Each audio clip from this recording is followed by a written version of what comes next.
A 70 anni dalla sua inaugurazione, il monumento ai caduti di Strassoldo torna ad essere un punto di riferimento per la memoria della comunità. L'opera, restaurata grazie al contributo della Regione Friuli Venezia Giulia, è stata inaugurata nel corso di una cerimonia alla presenza di autorità civili, associazioni d'Arma e cittadini.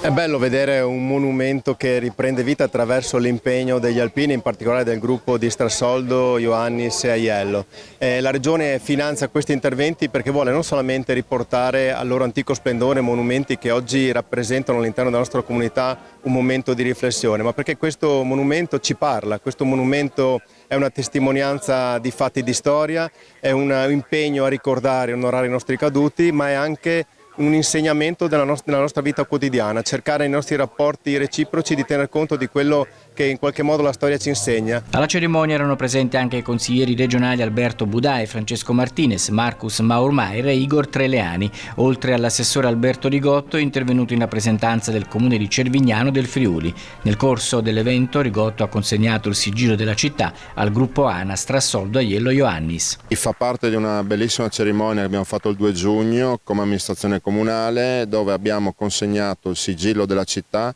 a tutte le associazioni d'Arma della comunità che sempre si stanno da fare per la comunità, e quindi abbiamo ritenuto di riconoscere in modo così importante e valoriale questo impegno che hanno, e abbiamo approfittato, sapendo di questa cerimonia, di consegnarlo in questo momento al gruppo alpini di Strassoldo, Ioannis e Aiello, e l'abbiamo fatto in questo momento, che è un momento anche importante dove c'erano molte persone, era un momento davvero significativo per la comunità di Strassoldo con il restauro di questo importante monumento ai caduti.